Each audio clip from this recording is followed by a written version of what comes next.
ಇಷ್ಟೆಲ್ಲ ಮಾತಾಡ್ತಿದ್ದಾರೆ ಸರ್ಕಾರಿ ಶಾಲೆ ಬಗ್ಗೆ ಅಂದ್ರೆ ದರ್ಶನ್ ಅವ್ರು ಓದಿದ್ದು ಸರ್ಕಾರಿ ಶಾಲೆನಾ ಅಥವಾ ಪ್ರೈವೇಟ್ ಶಾಲೆನಾ ಅಂತ ಒಂದು ನಂದು ಸರ್ಕಾರಿ ಆಲ್ಮೋಸ್ಟ್ ಆಲ್ ಸರ್ಕಾರಿ ಶಾಲೆನಮ್ಮ. ನಾವು ಮಾಡುವಾಗೆಲ್ಲ ಎಜುಕೇಶನ್ 50 ರೂಪಾಯಿ ಮನಂದು ತಿಂಗಳ ಫೀಸು.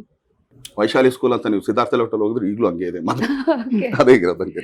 ಓಕೆ, ಅಂದ್ರೆ ಈಗಲೂ ಆ ಶಾಲೆ ಹಾಗೆ ನಡ್ಕೊಂಡು ಏನಾದ್ರು ಡೆವಲಪ್ಮೆಂಟ್. ಈಗ ನೀವು ಸಿನಿಮಾ ವಿಚಾರದ ಬಗ್ಗೆ ಬಂದಾಗ ನೀವು ನಿಮ್ಮ ಶಾಲೆ ಅಂತ ಹೇಳಿದಾಗ ಟೀಸರ್ ಅಲ್ಲೇ ಶುರು ಆಗುತ್ತೆ, ನನ್ನ ಶಾಲೆ ಎಷ್ಟು ಹೆಮ್ಮೆ ಅನ್ನೋದನ್ನ ಹೇಳ್ಕೊಂಡಿದ್ದೀರಾ. ಸೊ ಈಗ ಪರ್ಸನಲ್ ಆಗಿ ತಗೊಳ್ಳೋದಾದ್ರೆ ಆ ಶಾಲೆ ಬಗ್ಗೆ ನೀವೇನಾದ್ರೂ ಶಾಲೆಗೆ ಹೋಗಿ ಶಾಲೆನ ಇನ್ನೂ ಡೆವಲಪ್ ಮಾಡೋದಕ್ಕೆ ಏನಾದ್ರು ಮಾಡಿದೀರಾ? ಸರ್ಕಾರಿ ಶಾಲೆ ಅಲ್ಲ, ಅದು ಪ್ರೈವೇಟ್. ಅವಾಗ ಇದ್ದಿದ್ದು ಪ್ರೈವೇಟ್ ಸ್ಕೂಲ್ 50 ರೂಪಾಯಿ.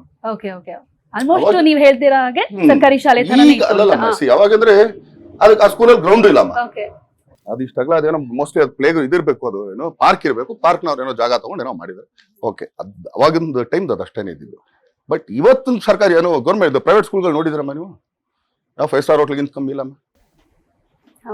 ಒಳ್ಳೆ ಮಾಲ್ ಲೆವೆಲ್ ಇರುತ್ತೆ ಸ್ಕೂಲ್ ಅನ್ನೋದೇ. ನಮ್ಗೆಲ್ಲ ಅವಾಗೆಲ್ಲ ಪಿಕ್ನಿಕ್ ಅಂತ ಹೇಳ್ಬಿಟ್ರಮ್ಮ. ನಾವಿದ್ದಿದ್ದು ಸಿದ್ಧಾರ್ಥ ಲೇಔಟಮ್ಮ ಮೈಸೂರಲ್ಲಿ. ಅಲ್ಲಿಂದ ಉಳ್ಕೊಂಡಲ್ಲ ತೇಳ್ಕೊಂಡು ಹೋಗ್ತೀನಿ ಅಂದ್ರು ಕೂಡ 5 ನಿಮಿಷ ಝೂಗೆ. ಪಿಕ್ನಿಕ್ ಅಂದ್ರೆ ಝೂ, ಇಲ್ಲ ಅಂದ್ರೆ ಲಲಿತ್ ಮಾಲ್ ಹತ್ರ. ಇವತ್ತೆಲ್ಲ ಆಕ್ಚುಲಿ ಅಬ್ರಾಡ್ಗಳು ಸುತ್ತಿಸ್ತಾ ಇದಾರಮ್ಮ. ಅಂದ್ರೆ ಇದು ಬೇಕಿತ್ತು ಅಂತ ಅನ್ಸುತ್ತಾ ಅಥವಾ ಪರವಾಗಿಲ್ಲ ಮಕ್ಕಳು ನೋಡ್ಲಿ ಅನ್ನೋ ತರದ್ದು ಅದನ್ನ ಎಫೋರ್ಡ್ ಮಾಡೋನ್ ಮಾಡ್ತಾನಮ್ಮ, ಇಲ್ಲ ಅಂತಲ್ಲ. ಬಟ್ ಎಫೋರ್ಡ್ ಮಾಡಕ್ ಆಗದಿರೋನು ಅದನ್ನ ನಾನು ಕೇಳ್ತಾ ಇರೋದು. ಎಲ್ಲೋ ಒಂದು ರಿಮೋಟ್ ಹಳ್ಳಿಲಿ ಇರ್ತಾರೆ, ಅವ್ರ ಮಕ್ಕಳನ್ನ ಅಲ್ಲಿಂದ ಇಲ್ಲಿ ಕಳ್ಸಕ್ಕಾಗತ್ತ ಅವರು?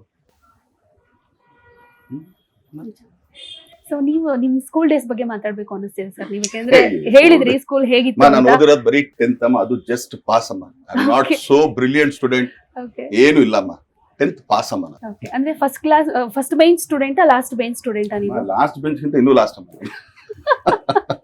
ಅಂದ್ರೆ ಹೈಟ್ ಇದ್ರಿ ಅನ್ನೋ ಕಾರಣಕ್ಕ ಕೂರ್ಸಿದ್ದ ಅಥವಾ ಏನಾದ್ರೂ ತರ್ಲೆಗಿರ್ಲ ಈ ತರ ಜಾಸ್ತಿ ಓದೋದು ಅಷ್ಟು ಇಂಟ್ರೆಸ್ಟ್ ಇರ್ಲಿಲ್ಲ ಮನೆ. ಓಕೆ, ಅದಕ್ಕಾಗಿ ಲಾಸ್ಟ್ ಬೆಂಚ್. ಅಷ್ಟೇ ಪಾಪ, ಏನ್ ಮಾಡ್ತಾರ ಅವರು. ಸೊ ಡೋಂಟ್ ಮೈಂಡ್, ನಿಮ್ ಮಗ ಫಸ್ಟ್ ಬೆಂಚಾ ಅಥವಾ ಲಾಸ್ಟ್ ಬೆಂಚಾ? ಈಗ ಅವನು ಆಲ್ಮೋಸ್ಟ್ ನಿಮ್ ತರನೇ. ಅಂದ್ರೆ ನಿಮ್ ತರನೇ ನಿಮ್ ಮಗ ಓದೋ ವಿಷಯದಲ್ಲಿ ಸ್ವಲ್ಪ ಬೆಟರ್, ಸ್ವಲ್ಪ ಮುಂದೆ ಒಂದ್ 2 ಬೆಂಚ್ ಮುಂದೆ ಕೂತ್ಕೋಬಹುದು ಅಷ್ಟೇ. Okay okay. So parents meeting ಏನಾದ್ರು ಅಟೆಂಡ್ ಮಾಡ್ತೀರಾ ಸರ್ ನೀವು? ಒಂದ್ಸಲಿ ಮಾಡಿದ್ದಮ್ಮ ಆಕ್ಚುಲಿ. ಓಕೆ, ಯಾವ್ದೋ ಒಂದು ಸ್ಕೂಲ್ ಒಂದು ಹೋಗಿದ್ದೆ ಆಕ್ಚುಲಿ. ಇಲ್ಲ ನಿಮ್ ಹಸ್ಬೆಂಡ್ ಕರ್ಕೊಂಡ್ ಬರ್ಬೇಕು, ನಾನೆಲ್ಲ ಶೂಟಿಂಗ್ ಅಲ್ಲಿ ಇದ್ದೆ. ಅವ್ನ್ ಬಂದ್ ಒಂದಿನ ಮನೇಲಿ ಹೇಳ್ಕೊಂಡು ನೀನ್ ಬರ್ಬೇಕಂತ, ನಾನ್ ಬಂದ್ ಏನೋ ಮಾಡ್ಲಿ ಅಂತ. ಸರಿ ಆಯ್ತು ಬರ್ತೀನಿ ನಡಿಯಪ್ಪ, ಹೋಗ್ಲಿ ನೀನ್ ಹತ್ಕೋಬೇಡ ಮನೇಲಿ ಅಂತ ಹೇಳಿ ಹೋದೆ. ಅವ್ರು ಕೂತ್ಕೊಂಡು ಕೇಳಿದ್ರು ತುಂಬಾ ಚೆನ್ನಾಗಿ, ನೀವೇನ್ ಮಾಡ್ತಾ ಇದ್ದೀರಾ? ನಾನು ಆರ್ಟಿಸ್ಟ್ ಅಮ್ಮ. Okay, good good. ಮಗನ್ಗೆ ಎಷ್ಟೊತ್ತು ಟೈಮ್ ಕೊಡ್ತೀರಾ? ನಾನು ಸಾಯಂಕಾಲ 6 ಗಂಟೆಗೆ ಬರ್ತೀನಿ, ಒಂದ್ 2 ಅವರ್ ನನ್ನ ಜೊತೆ ಕೂತ್ಕೊಂಡು ಮಾತಾಡಿದ್ರೆ. ಇಲ್ಲ ನೀವು ಮಗನಿಗೆ ತುಂಬಾ ಟೈಮ್ ಕೊಡ್ಬೇಕು. ನಾನು ಆಗ್ಲೇ ಸ್ವಲ್ಪ ಪಿತ್ತಾಕ್ ಹೆದರ್ತಾನೆ. ತುಂಬಾ ಟೈಮ್ ಅಂದ್ರೆ ಇಲ್ಲ ಅವ್ನು ಏನ್ ಮಾಡ್ತಾ ಇದ್ದಾನೆ, ಒಂದು 6 ಅವರ್ಸ್ ಇವ್ ಜೊತೆ. ನಾನು ಇಲ್ಲಿ 6 ಅವರ್ಸ್ ಇವನು ಕೊಟ್ರೆ ನಿಮಗ್ ವರ್ಷ ಲಕ್ಷ ಗಟ್ಲೆ ಕಟ್ತೀನಲ್ಲ, ಅದ್ ಮೇಲಿಂದ ಉದ್ರಲ್ಲ ಸ್ವಾಮಿ, ನಾನು ಕೂಲಿಗೆ ಹೋದ್ರೆ ಬರೋದು ಅಂತಂದೆ. ಅಲ್ಲ ಹಂಗೆಲ್ಲ ಮಾಡಕ್ಕಾಗಲ್ಲ, ನೀವು ಫಾದರ್ ನೀವು ಹಂಗಿರ್ಬೇಕು ಅಂತ. ಅದೇ ಕೇಳಿದೆ, ಹಿಂಗ್ ಹೇಳ್ತಾ ಇದ್ರಲ್ಲ ನನಗೆ. ಸೊ ಯಾರು ಅವ್ರ ತಂದೆ ಮಿಲಿಟರಿಲೋ ಎಲ್ಲ ಇರ್ತಾನೆ ಅಂತ ಸ್ಕೂಲ್ ಸೀಟೇ ಕೊಡಲ್ಲ ನಿಮ್ಗೆ ಅಂತ. ಅದು ಒಬ್ರು ದೊಡ್ಡ ರಾಜಕಾರಣಿ ಅವ್ರದ್ದೇ ಸ್ಕೂಲ್ ಅಮ್ಮ. ಗೊತ್ತಾಯ್ತಾ? ಇದು ಮಗ ಏನು ಹೇಳಿಲ್ಲ, ಮಗ ಏನ್ ಮಾಡಿಲ್ಲಮ್ಮ, ಜಾಸ್ತಿ ಏನೋ ಮಾತಾಡಿದ್ರು.